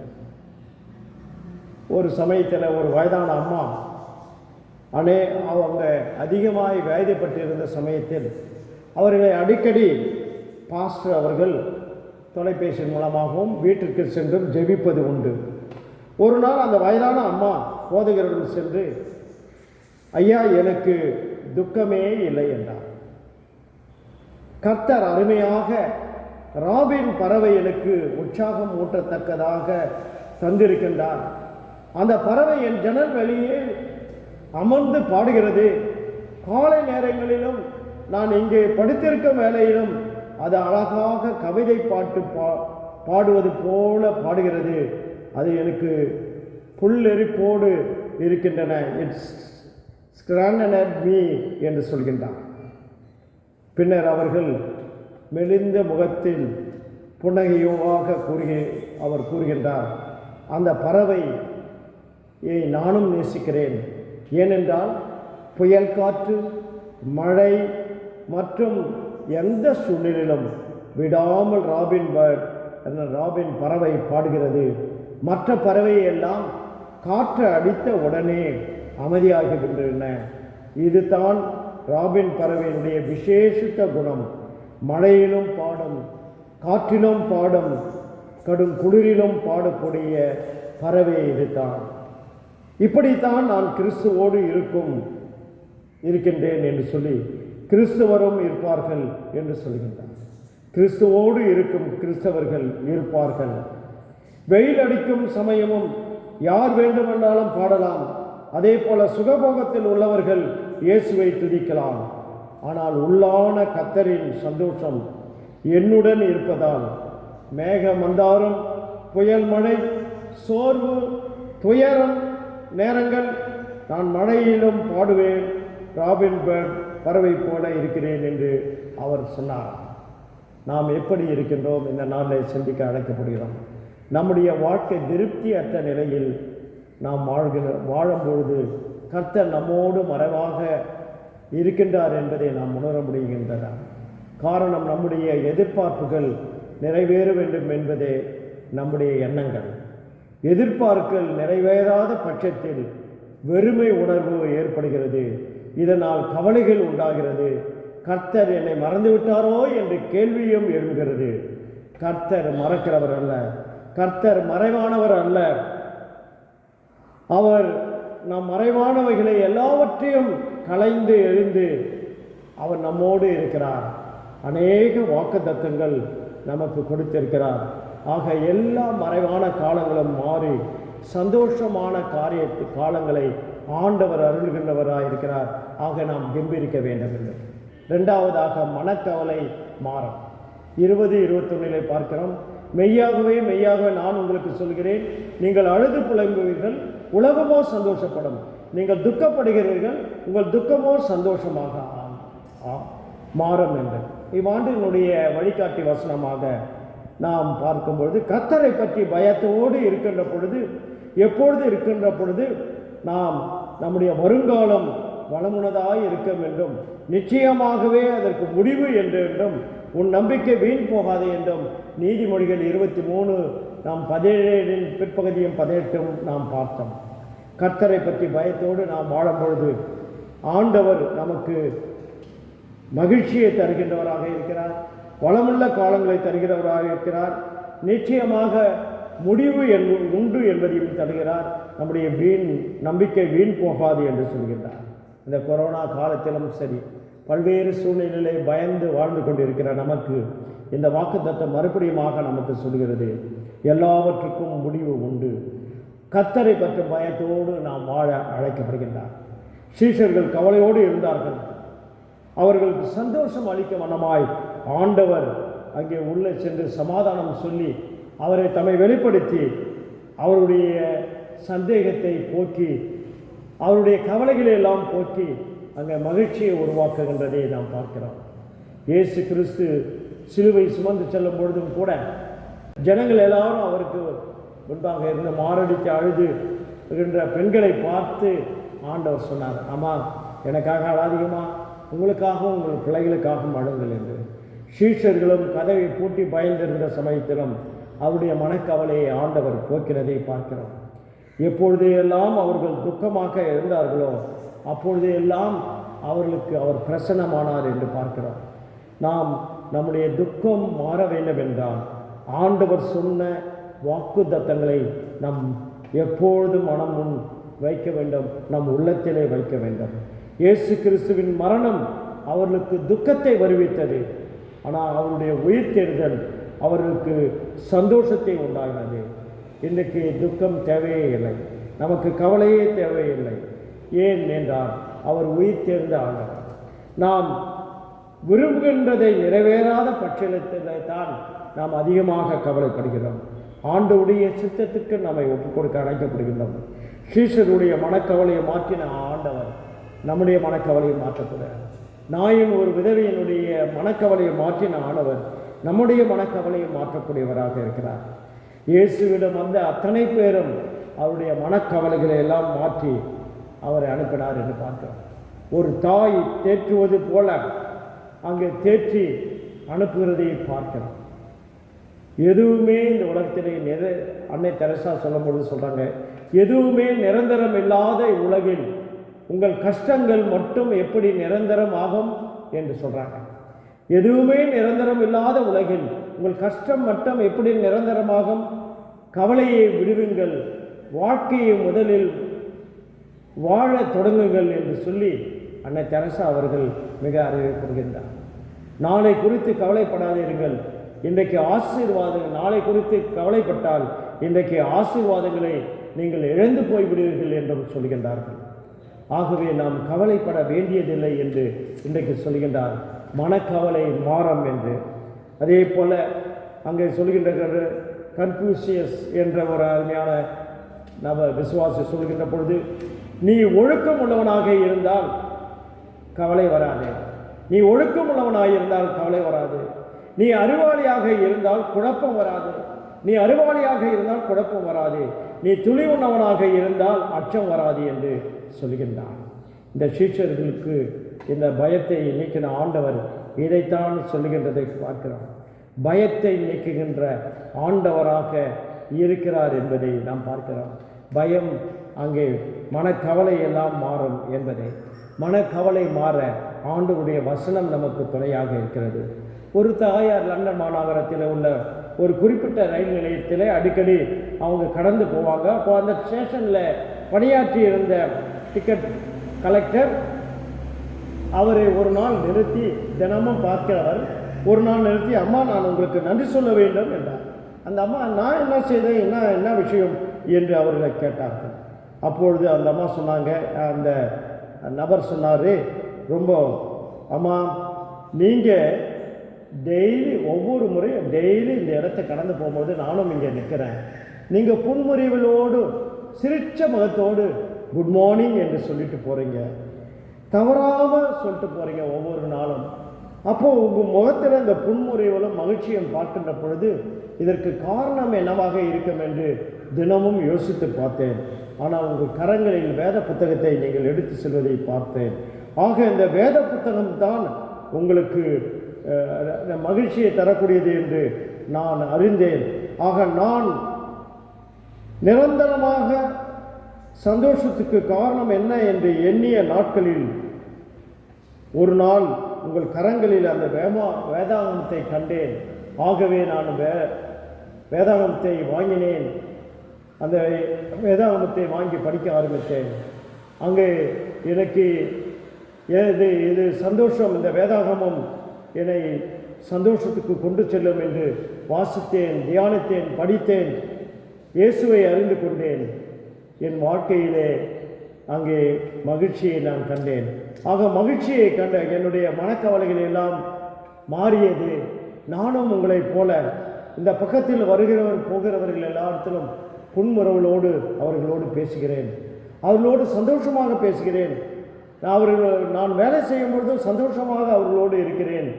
ஆகவே இதற்கு காரணம் இந்த நீங்கள் தான் அம்மா என்று சொல்லி அவர்கள் நன்றி சொன்னார்கள். அந்த அம்மா அந்த இடத்துல நீங்கள் பாருங்கள், ஒரு நடமாடும் சுவிசேஷகராக இருந்தார்கள். கவலையோடு கண்ணீரோடு மனசோர்வோடு இருந்த அந்த சகோதரருக்கு, ஏமாற்றத்தோடு இருந்த அவர்களுக்கு அந்த சகோதரி, அந்த அம்மா ஒரு வழிகாட்டியாக இருந்து அவர்களை அந்த சந்தோஷத்துக்குள்ளாக வரவழைத்ததை பார்க்கிறோம். இன்றைக்கும் ஏராளம் எனக்கு உலகத்திலே அவ்விதமாக வாழ்கின்றார்கள். குறிப்பாக இந்த காலகட்டத்தில் வாழ்கின்ற சூழ்நிலை, பசியோடு பட்டினியோடு உணவின்றி உடையின்றி, ஐயோ இந்த வேலை இல்லாததுனால எவ்வளோ கஷ்டம். இப்படிப்பட்ட மக்களுக்கு நாம் எப்படியாக நாம் இருப்போம், அவர்களோடு எப்படி பேசுவோம், எப்படி உரையாடுவோம்? அதற்கு திருமறை தான் நமக்கு உதவியாக இருக்கிறது என்று நாம் பார்க்கிறோம். வாசிக்கேட்ட சங்கீத பகுதி 66 கடவுளை ஆர்ப்பரிக்க வேண்டும் என்று சொல்லும் பொழுது 5-9 பார்க்கிறோம். வாருங்கள், கடவுள் செய்களை வந்து பாருங்கள், அவர் மனுபுத்திரருக்கு நடப்பிக்கும் கிரியைகளையும் பயங்கரமானவைகள். கடலை வெட்டாந்தரையாக்க மாற்றினார், ஆற்றை கால்நடையாக கடந்தார்கள், அங்கு அவரில் களி கூர்ந்தோம். அவர் தமது பராக்கிரமத்தினால் என்றென்றைக்கும் அரசாளுகிறார். அவருடைய கண்கள் புறஜாதிகள் மேல் நோக்கமாயிருக்கின்றன. துரோகிகள் தங்களை உயர்த்தாது இருப்பதாக. ஜனங்களே, நம்முடைய கர்த்தரை ஸ்தோத்திரிங்கள், அவரை துதிக்கும் சத்தம் தொனிக்க செய்யுங்கள். நாம் பிழைத்திருக்கும்படி செய்தவர் அவரே, அவர் நமது கால்களை தள்ளாடவில்லை. அன்பார்ந்தவர்களே, மனக்கவலை மாறும். இந்த சீஷர்களுக்கு இருந்த அந்த சூழ்நிலை இன்றைக்கும் நமக்கும் இருக்கிறதா? இயேசு எங்களை விட்டு தூரம் போய்விட்டார் என்று நினைக்கிறீர்களா? இல்லவே இல்லை. இந்த சங்கீதம் 66:9 மிக அழகாக சொல்கிறார், நாம் பிழைத்திருக்கும்படி செய்தவர் அவரே, அவர் நமது கால்களை தள்ளாடவில்லை. எத்தனை உண்மையான வார்த்தைகள், எத்தனை உண்மையான வார்த்தைகளை நாம் அறிந்து கொள்ள வேண்டும். நாம் அநேக சமயங்களில் அதை மறந்து விடுகிறோம். நம்முடைய ஜெபமாலையில் ஒரு அருமையான பாடல் உண்டு. அந்த பாடலில் நீங்கள் பார்த்தீங்கன்னா ரொம்ப அங்கே சொல்கின்ற காரியம் அழகாக சொல்கின்றார். அந்த வாராவினை வந்தாலும் சோராத மனமே, வல்ல கிறிஸ்தியனுக்கு நல்ல தாரகமே என்று அருமையான ஒரு பாடலை பாடுகின்றார். அதனுடைய பொருளை பாருங்கள். வாராவினை வந்தாலும் சோராத மனமே, வல்ல கிறிஸ்து எனக்கு நல்ல தாரகமே. சூரன் சதித்தின் மீது வலைவீசினாலும் சோராத இயேசுபரன் தஞ்சம் விடாதே. உலகம் எதிர்த்துனக்கு மலைவு செய்தாலும் உறுதி விட்டு அயராதே, நெறி தவறாதே. பெற்ற பிதா போல் உன் குற்றம் என்னாரே, பிள்ளை ஆகிலும் அவர் தள்ளி விடாரோ. தன்னுயிர் ஈந்திட்ட உன்னியசு நாதர் தள்ளுவாரோ, அன்பு கொள்வார் மீதோ. மரணம் உருகின்ற தருணம் வந்தாலும் மரண விடாதே, நாம் அருளை விடாதே. வையகமே உனக்கு உய்யோ ஒரு நிலையோ, வானவன் முற்றும் தான் அடைவாயோ. அருமையான பாடலை நாம் பார்க்கின்றோம். அப்படி 260 பார்க்கின்ற பொழுது, உன் நெஞ்சிலே உண்டான விசாரணங்களை நீ கர்த்தாவின் உண்மையான கரத்துக்கு ஒப்புவி. விண் மண்ணை அண்டிருக்கும் நராதயாபரர் உங்களுக்கு உன் காரியத்தைக்கு வழி உண்டாக்க செய்வார் என்று அருமையான ஒரு பாடலை, ஞான பாடலை பாடுகின்றோம். 7வது சரணத்திலே பாருங்கள், உன் கவலைக்கு இன்றே விடை கொடு, இனி விசாரத்துக்கு இடம் கொடாதே. நீ ஆளும் தேவன் அல்ல, நீ பூச்சி என்று அறி, சர்வத்துக்கும் அல்ல கர்த்தர் அதிபதி. ஆகவே மனக்கவலைப்பட்டிருக்கின்ற நமக்கு சொல்கின்றார், மனக்கவலை என்றால் கழிப்பு, மகிழ்ச்சி, ஆர்ப்பரிப்பு இருக்காது. ஆகவே ஆண்டவர் சொல்கிறார், நீ பூச்சி என்று அறி, சர்வத்துக்கும் அல்ல கர்த்தர் அதிபதி. ஆக எல்லாத்துக்கும் அதிபதியான கர்த்தர் கவலையை போக்குகின்றவராக இருக்கிறார். ஆக நம்முடைய மனக்கவலையை போக்குகின்ற ஆண்டவர் நம்மோடு இருக்கின்றார். மூன்றாவதாக, மனமகிழ்ச்சி மாறாதது. நீங்கள் அழுது புலம்புவீர்கள், உலகமோ சந்தோஷப்படும். நீங்கள் துக்கப்படுவீர்கள், உங்கள் துக்கமோ சந்தோஷமாக மாறும் என்கிறார். அதில் ஒரு குழந்தை பிறப்பை தாய் குழந்தை பிரசவத்துக்கு பொழுது ரொம்ப அழுவாங்க. குழந்தை பிறந்துட்ட பிறகு அது மகிழ்ச்சியை பார்க்கின்றோம். அது சொல்றார், நான் மறுபடியும் உங்களை வந்து காண்பேன், அப்போது உங்கள் இருதயம் சந்தோஷப்படும், உங்கள் சந்தோஷத்தை ஒருவனும் உங்களிடத்திலிருந்து எடுத்து போவதில்லை. ஆகவே ஆண்டவர் கொடுக்கும் மனமகிழ்ச்சியானது ஒருவரும் நம்மிடத்திலிருந்து எடுத்து யாரும் போடவே முடியாது. இயேசு கிறிஸ்துவின் உயிர்த்தெழுதல் நம் அனைவருக்கும் கொடுத்த நிலையான விடுதலை, மீட்பு, ரட்சிப்பாகும். அந்த ரட்சிப்பு நமக்கு சந்தோஷத்தை கொடுக்கிறது. அந்த சந்தோஷத்தை நாம் நிறைவாக பெற்றுக்கொள்ள வேண்டும் என்றால் இயேசுவை நாம் பின்பற்றுவர்களாக இருக்க வேண்டும். அவருடைய ஊழியத்தில் இயேசுவை சந்தித்த பின் மனமகிழ்ச்சி அடைந்தார்கள் என்று பார்க்கிறார். ஆண்டவராகிய இயேசு கிறிஸ்துவின் ஊழியத்தில் சந்தித்தவர்கள் எல்லாம் மனமகிழ்ச்சி அடைந்தார்கள். சமாரிய பெண்ணை பார்க்கிறோம். கவலையோடு இருந்த பெண், கலக்கத்தோடு இருந்த பெண், குழப்பத்தோடு இருந்த பெண். அங்கே அவரை அனைவரும், அந்த ஊர் மக்கள் எல்லாம் தவறாக நினைத்த அந்த பெண்ணுக்கு ஆண்டவர் யார் என்பதை தெரிவித்த பிறகு அந்த பெண் அந்த நிலையான மனமகிழ்ச்சியை பெற்றுக்கொண்டார். இதுவரையும் பெறக்கூடாத மனமகிழ்ச்சியை பெற்றுக்கொண்டார். சகேயுடைய வாழ்க்கையிலே எல்லாரும் கேலி செய்தார்கள். அங்கே அவரை ஒரு வேறு வகையிலே கண்ணோட்டத்திலே பார்த்தார்கள். இயேசுவை சந்தித்த பின் அவர் நிலையான மகிழ்ச்சியை பெற்றார். வாலிமான பெண்ணை கல்லெறிந்து கொள்ள வேண்டும் என்று பார்த்தார்கள். அந்த வாலிமான பெண் இயேசுவை சந்தித்த பின் அங்கே மாறினதை, நிலையான மகிழ்ச்சியை கண்டதை பார்க்கிறோம். கல்லறையிலிருந்து அவனை பார்க்கிறோம். அவன் விடுதலை பெற்ற பிறகு அவன் புதிய உடையும் புதிய மனிதனாக இருந்து ஆண்டவரை சோத்தரித்ததையும் மனமகிழ்ச்சி அடைந்ததை பார்க்கிறோம். ஆகவே மனமகிழ்ச்சி மாறாதது என்பதை நாம் அறிகிறோம். ஆண்டவர் கொடுக்கின்ற மனமகிழ்ச்சி அது மாறாதது என்பது. அமெரிக்காவில் பால் ஹெல்மெட்டன் என்ற பக்தி உள்ள உலக புகழ்பெற்ற ஒருவர் கிழக்கிந்திய அரசர் ஞானிகள் வர சொல்லி ஒரு வார்த்தை எழுதி சொல்லுங்கள், அது சிக்கலான காலத்திலும் எல்லா ரம்பியமான காலத்திலும் ஞானமுள்ள மந்திரமாக வார்த்தையாக இருக்க வேண்டும் என்று. அப்பொழுது எழுதின ஒரு வார்த்தை, இதுவும் கூட கடந்து போகும், இதுவும் கூடவும் கடந்து போகும். ஒவ்வொரு மனிதனுக்கும் வெவ்வேறுமான துன்பங்களை சந்திக்கின்றவர்களாக இருக்கின்றோம். மகிழ்ச்சியும் இருக்கின்றதாக இருக்கும். எல்லாம் கடந்து போகும். பிலிப்பியர் 4:4 ஆண்டவருக்குள் எப்பொழுதும் சந்தோஷமாயிருங்கள், சந்தோஷமாயிருங்கள் என்று மறுபடியும் உங்களுக்கு சொல்கிறேன். ஆண்டவர் கொடுக்கின்ற சந்தோஷம் அது மாறாதது. நாம் இன்றைக்கு துயரத்தில் இருக்கிறோமா?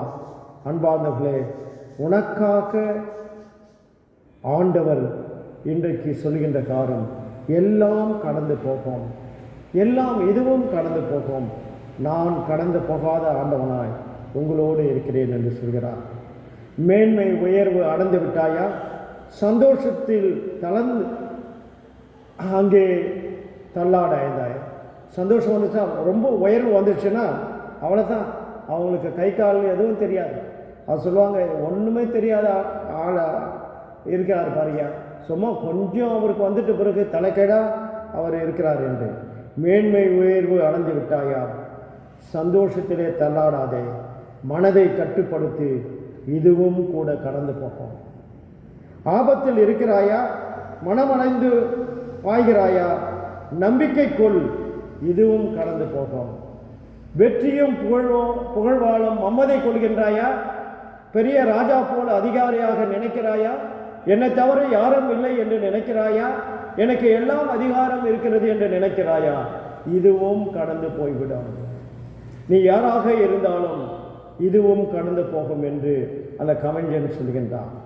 அன்பார்ந்தவர்களே, இந்த நாளிலே நாம் நினைப்போம் எல்லாம் கடந்து போகிறது, ஆனால் நாம் கர்த்தருக்குள்ளாக இருக்கின்ற மனமகிழ்ச்சி மாறாததாக இருக்கிறது. ராபர்ட் புரோனின் எண்ணம், போயட் பாடலாசிரியர், 1840 60 காலங்களில் வாழ்ந்தவர். ஐரோப்பாவில் புகழ்மிக்க ஒரு அவர் கவிதை எழுதக்கூடியவர். அவர் ஒரு கவிதையிலே பிப்பா பாசஸ் பிப்பா என்று எழுதுகிறார். ஒரு சிறு பெண் பெயர் அஸ்லோ என்னவும் என்ற டவுனில் 10 நூற்பு ஆலையிலே வேலை செய்ததாகவும், ஆண்டிற்கு ஒரு நாள் ஜனவரி 8ஆம் தேதி நியூ இயர்ஸ் டே அதில் மட்டும்தான் அவளுக்கு விடுமுறை கிடைப்பதாகவும், அந்த நாளில் அவள் வீட்டில் தங்காமல் காலை மத்தியானம் மாலை இரவு நிலைகளில் 4 வேளையிலும் அந்த தெருக்களிலே இவர் ஒரு பாடலை பாடி வருவார். அந்த பாடல் என்னவென்றால், ஆண்டின் வசந்த காலம் நாளில் காலை வேலை, the year at the spring, நாளின் காலில் வேலை, the days at the morning, காலையில் 7 மணி, மார்னிங் அட் 7, பனிமுத்துகளைப் போல் மாலையில் படர்ந்துள்ளது, த ஹில் சைஸ் கோ பேரண்ட்ஸ், வானம்பாடி பறவைகள் பறக்க, த லேக்கஸ் ஆன் த விங், நத்தைகள் ஊர்ந்து போக, the snails on the thorn, கர்த்தர் பரலோகத்திலிருந்து நோக்க, God in his heaven weaving, உலகில் எல்லாம் சரியாக இருக்கிறது, all is right with world, சந்தோஷப்படு, சேர் அப். இந்த பாடலை இந்த சிறுமி பாடிக்கொண்டே 4 வேளை செல்வார்களாம். இந்த 4 வேளை பாடி சென்றதிலே அங்கே நகர் வீதியிலே இருக்கின்ற எல்லாரும் இந்த பாடலை பார்த்தார்களாம், கவனித்தார்களாம், இந்த துணியை கேட்டதாம். அப்பொழுது அவர்களுக்குள்ளே பெரிய மாற்றம் வந்ததாம். கடவுள் எல்லாவற்றையும் பாடித்து கொண்டுதான், all this right with world cheer up என்று சொல்லுகிறதையும், கடவுள் எல்லாவற்றையும் பரலோகத்திலிருந்து நோக்கி பார்க்கின்றார். அவர் அதை இந்த துணியை அந்த மக்கள் கேட்ட உடனே கொலை செய்ய திட்டம் இருந்தவர்கள் எல்லாம் மனமாறுகிறார்களாம். பிறரை தீங்குக்குள்ள அவமானத்தில் நடத்த வேண்டும் என்று துணிந்தவர்கள் எல்லாம் பின்வாங்கினார்களாம். தற்கொலைக்காக ஆனவர்கள் எல்லாம் தங்கள் எண்ணத்தை மாற்றிக்கொண்டார்களாம். களவு செய்தவர்கள் எல்லாரும், தீவிரவாதிகள் எல்லாம் தங்களை திருத்திக் கொண்டார்களாம். யாரால் என்றால், இந்த பிப்பா பாடிய பாடல் கபடமில்லாத இந்த உண்மையான பாடல். ஆனால் அவள் பாடிய சந்தோஷ பாடல் இருளை, பாவ வாழ்க்கை முறைமைகளை சவால் விட்டது. அவளை அறியாமல் அவளுக்கு சந்தோஷம், பிறரை ரட்சிப்புக்கு வழிநடத்தியது, நிலையான மாறாத மகிழ்ச்சிக்கு வழிநடத்தியது அவளுக்கு மிகுந்த மகிழ்ச்சியாகும். இன்றைக்கும் ஆண்டவர் நம்மை அழைக்கின்றார். நிலையான மாறாத மகிழ்ச்சியை நாம் பெற்றுக்கொள்ளுவோம். மற்றவர்களை அழைத்தவரும் அழைக்கின்றார். இயேசு கிறிஸ்துவின் மரணத்தை குறித்தும் உயிர்த்தெழுதல் குறித்தும் சொன்னபோது புரிந்து கொள்ளாத நிலையில் இருந்தாலும் அவர்கள் சிந்தனையை அறிந்து அவர்களோடு இயேசு பேசுகின்றார். மறைவான காலம் நிரந்தரமானது அல்ல, அது மாறும், இன்று மாறிவிட்டது என்று. மனக்கவலைகள் மாறும், உயிர்த்தெழுதல் மனமகிழ்ச்சி கடவுள் கொடுக்கிறார். அது நிலையானது, அதை பெற்று வாழுங்கள். மற்றவர்களும் அந்த வாழ்க்கைக்கு நீங்கள் வழிகாட்டிகளாய் இருங்கள் என்று ஆண்டவர் சொல்கிறார். துயரம் மகிழ்ச்சியாக மாறும், துக்கம் தற்காலமாக, அந்த துக்கமானது தற்காலமானது, மகிழ்ச்சி நிலையானது.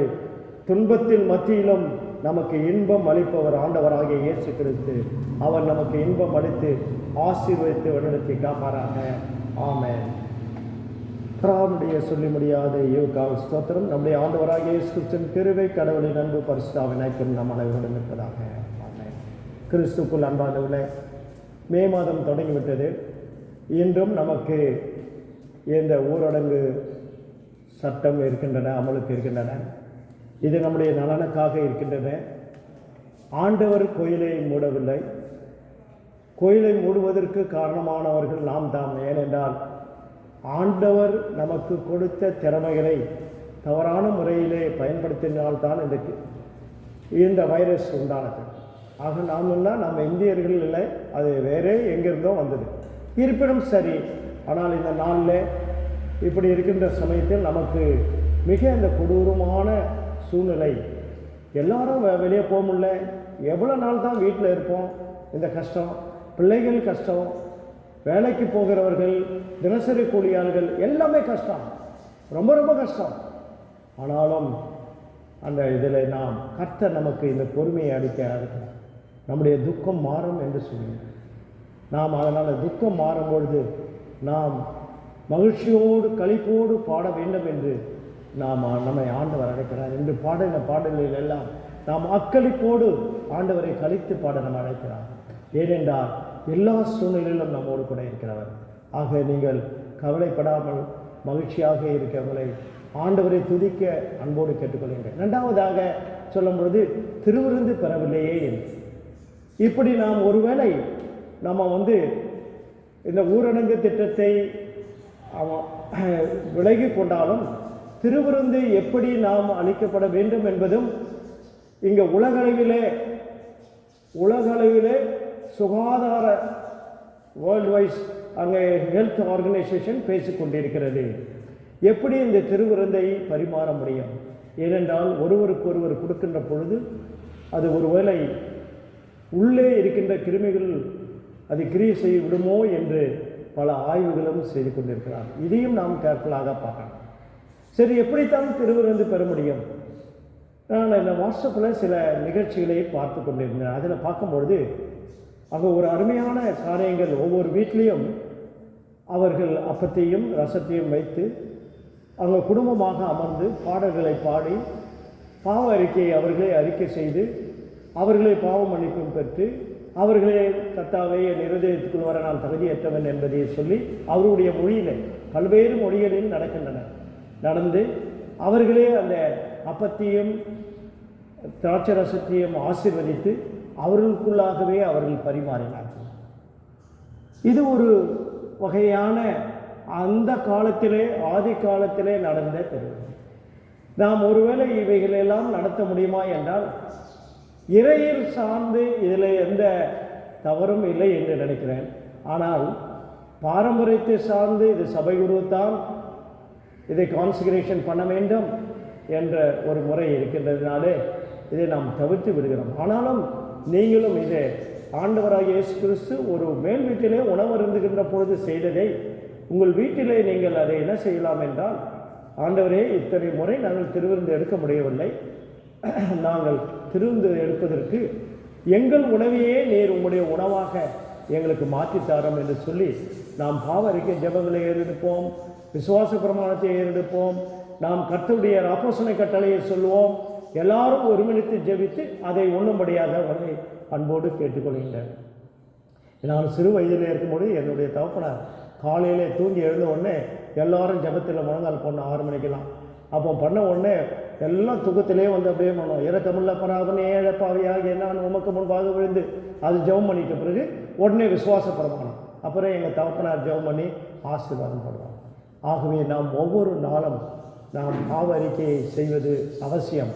ஆனால் இந்த மாதத்திலும் சிறப்பாக நீங்கள் இதை நினைவு கூறுங்கள். திருவிருந்து எடுக்கவில்லையே என்று ஒரு கவலை இருந்தாலும் அன்றாட உணவு நமக்கு கொடுக்கப்படுகிறதை ஆண்டவர் ஆசீர்வதிக்கப்பட, ஆண்டவரே இது உம்முடைய திரு சரீரமாகவும் இது உம்முடைய திரு ரத்தமாகவும் நான் ஏற்றுக்கொள்கிறேன், மனதளவில் இதை எனக்கு ஆசீர்வதித்து தாரும் என்று ஜெபித்து விசுவாசத்தோடு உண்ணுங்கள். ஆண்டவர் பெரிய காரியங்களை நம்மளை மத்தியிலே செய்வார்.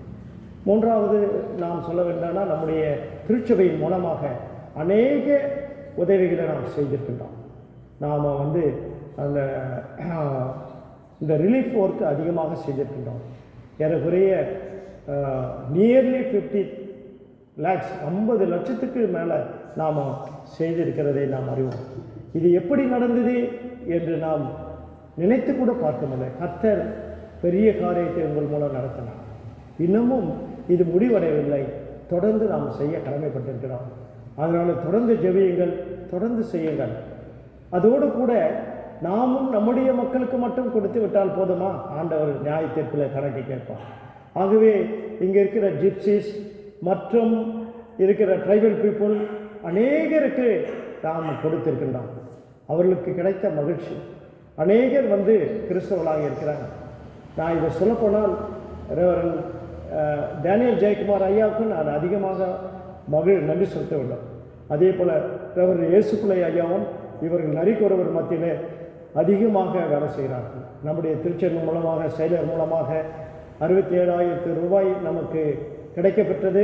அதோடு கூட ரெவரண்ட் டாக்டர் தாமஸ் கென்னடியும் அதிகமான பொருட்களை இன்னும் அதிகமாக அவருடைய நண்பர்களிடத்தெல்லாம் வாங்கி ஏறக்குறைய 1.5 லட்சத்திற்கு மேல் இந்த ட்ரைபல் பீப்புளுக்கு செய்திருக்கின்றோம். நீங்களும் பலர் டைரெக்டாக என்னோடு கான்டாக்ட் பண்ணி அந்த டைரெக்டாக அனுப்புவதற்கும் நீங்கள் உறுதி கொடுத்திருக்கின்றீர்கள். ஆகவே நீங்கள் இந்த எளியவர்களுக்கு எது செய்கின்றோமோ அது எல்லாருக்கும் செய்தது. ஆகவே உங்களுக்கு நன்றி சொல்கின்றேன். கடைசியாக இந்த கொயர் மாஸ்டர், இந்த சர்ச்சில் உழைக்கின்ற பாஸ்டர்ஸ், மற்ற எல்லாருக்காகவும் நான் நன்றியோடு உங்களை ஸ்தோத்தரிக்கின்றேன். கர்த்தர் உங்களை ஆசீர்வதிப்பார். இன்னொரு திட்டத்தை வைத்திருக்கின்றேன். இந்த ஆராதனை நேரத்திலும் அது சுருக்கமாக சொல்லிவிட்டு நான் உங்களுக்கு தனியாக பேசுகின்றேன். என்னென்றால் லுத்தரன் ப்ரேயர் ஹவர்ஸ், அது லுத்தரன் ப்ரேயர் ஹவர்ஸ் என்று ஒன்று துவங்க வேண்டாம். அதில் நமக்கு 4 ரீஜன் இருக்கிறது. ஒவ்வொரு ரீஜனும் ஒரு வாரம் எடுத்து அந்த லுத்தரன் ப்ரேயர் ஹவர்ஸ் நாம் பாடல்களை துதித்து பாடுவது, ப்ரேயர் செய்வது, மற்ற வேதத்தை வாசிப்பது, இவைகளை உங்களை ஜெபத்துக்குள்ளாக வழிநடத்துவதற்கு இந்த லுத்தரன் ப்ரேயர் ஹவர்ஸ் யூடியூபின் மூலமாக, நமக்கு டிவி அவ்வளவு பண வசதி இல்லை, யூடியூப் மூலமாக செய்யலாம் என்று, அதை 4 ரீஜன் மூலமாக செய்யலாம் என்றும், அதை இந்த TLC-யின் பெயரிலே அதை செயல்படுத்தலாம் என்று இருக்கிறோம். நீங்கள் எல்லாரும் உதவி செய்யுங்கள், ஜெபியுங்கள். கர்த்தர் உங்களை ஆசீர்வதிப்பாராக. ஆமென். கர்த்தரின் திருப்பெயருக்கு மகிமை உண்டாக 346 ஞானப்பாட்டை பாடுவோம். ஞானப்பாட்டு எண் 346. எல்லாருக்கும் உன்னதர் கர்த்தாதி கர்த்தரே, மெய்யான தெய்வ மனிதர், நீ வாழ்க வாழ்க வாழ்க வாழ்க இயேசு.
நாம் யாவரும் ஆண்டவரை நோக்கி ஜெபம் செய்வோம். கிருபையும் இரக்கம் மிகுந்த எங்கள் நல்ல ஆண்டவரை, நாங்கள் உம்மை துதிக்கின்றோம், உமக்கு நன்றி செலுத்துகின்றோம். ஒரு புதிய மாதத்தின் 1ஆம் பரிசுத்தமான ஓய்வு நாளிலே உம்முடைய சமூகத்திற்கு முன்பதாக நாங்கள் கூடி வந்து உம்மை துதிக்கவும் ஸ்தோத்திரிக்கவும் நீர் கொடுத்த இந்த நல்ல தருணத்திற்காக நாங்கள் உமக்கு நன்றி செலுத்துகின்றோம். கடந்து வந்த ஒவ்வொரு நாட்களிலும் நீர் எங்களோடு கூட இருந்த கிருபைக்காக நாங்கள் உமக்கு நன்றி செலுத்துகின்றோம். இந்த புதிய நாளின் ஆசீர்வாதங்களை உடைய கரத்திலிருந்து பெற்றுக்கொள்கின்ற மக்களாக ஆண்டவரே நீர் எங்களுக்கு கொடுக்கின்ற அந்த ஆசீர்வாதத்திற்காக நாங்கள் உமக்கு நன்றி செலுத்துகின்றோம். அன்பின் ஆண்டவரே, இந்த நாளிலே நாங்கள் பாடின பாடல்களிலும் கேட்ட உடைய இறை வார்த்தைகளிலும் உடைய பிரசன்னத்தை நாங்கள் உணர்ந்து கொள்வதற்கான வாய்ப்பினை மேற்கொடுத்ததற்காக ஆண்டவரே நாங்கள் மீண்டுமாய் நாங்கள் உமக்கு நன்றி செலுத்துகின்றோம். எங்களுடைய வாழ்க்கையிலும் கூட ஆண்டவரே காலங்களை மாற்றுகின்றவராக, எங்களுடைய மன கவலைகளை நீர் மாற்றுகின்றவராக, மன மகிழ்ச்சியை அருளி செய்கின்ற ஆண்டவராக நீர் இருப்பதற்காக நாங்கள் உமக்கு நன்றி செலுத்துகின்றோம். எங்களுடைய கவலைகள் கண்ணீர்கள் எல்லாவற்றையும் நீர் மாற்றி போட்டு ஆண்டவரே மனதிலே நல்லதொரு மகிழ்ச்சியை நீர் கொடுக்கின்றதற்காக நாங்கள் உமக்கு நன்றி செலுத்துகின்றோம். இறை வார்த்தைகளை நாங்கள் கேட்கின்றவர்களாக மட்டுமல்லாமல் அதை எங்களுடைய வாழ்க்கையிலே நாங்கள் எடுத்து செயல்படுத்துகின்ற மக்களாக மற்றவர்களுக்கு சாட்சியாய் நாங்கள் காணப்பட நீர் எங்களுக்கு கிருபை செய்துள்ளமாறு நாங்கள் உம்மிடத்திலே மன்றாடுகின்றோம்.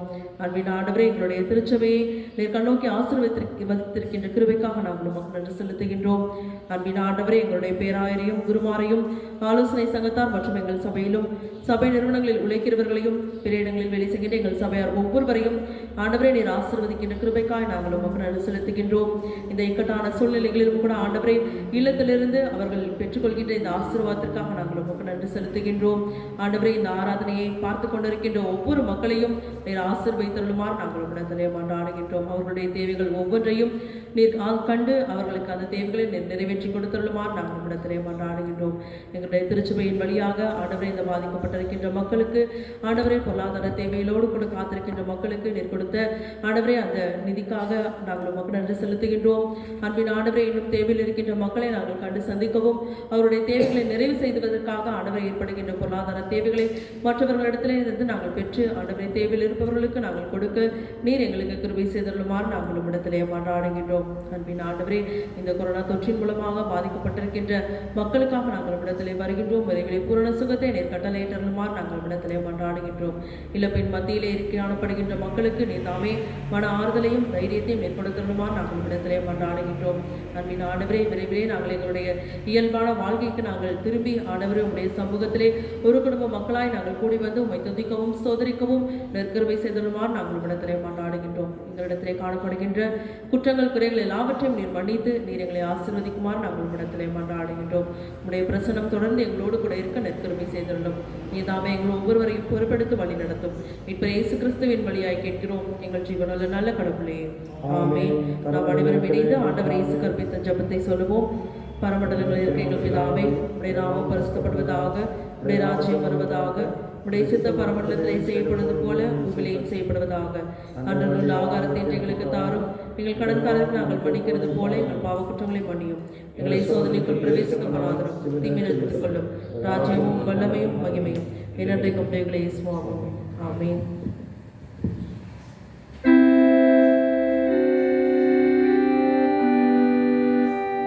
கர்த்தரானவர் உங்களோடு இருப்பார்.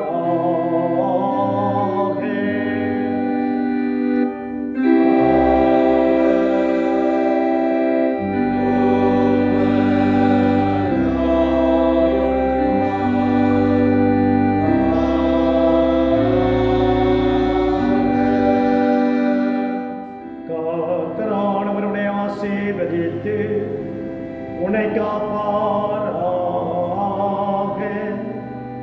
கர்த்தரானவர் தமது திருமுகத்தை உன்மேல் பிரகாசிக்க செய்து உன் பேரில் கிருபை உள்ளவராயிருப்பார். கர்த்தரானவர் தமது திருமுகத்தை உன்மேல் பிரசன்னமாக்கி உனக்கு சமாதானம் தந்தருள்வாரா.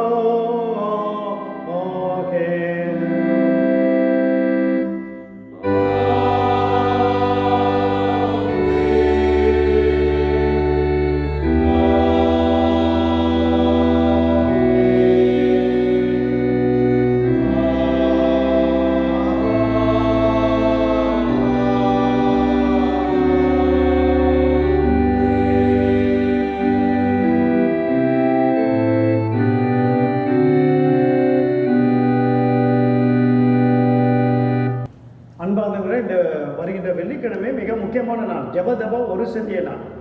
ஏன் ஜெபதப ஒரு சந்திய நாள் என்று வைக்கப்பட்டது என்ற மிகுந்த கழுத்தார்ந்து உள்ள பிரசங்கத்தை வர வெள்ளிக்கிழமை பார்க்க மறவாதீர்கள். உங்களை கேட்டுக்கொள்கிறேன். கர்த்தரின் திருப்பெயருக்கு மகிமை உண்டாக. 6ஆம் ஞான பாட்டை பாடுவோம். ஞான பாட்டு எண் 6. இயேசுவே, நீர் எங்களை அன்பாய் சேர்ந்து உமது ஆவியை அருள் அனுக்கிரகத்தையும் தந்து எங்கள் மேய்ப்பராயிரும். இயேசுவே, நீர் எங்களை.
ஸ்தோத்திரம்.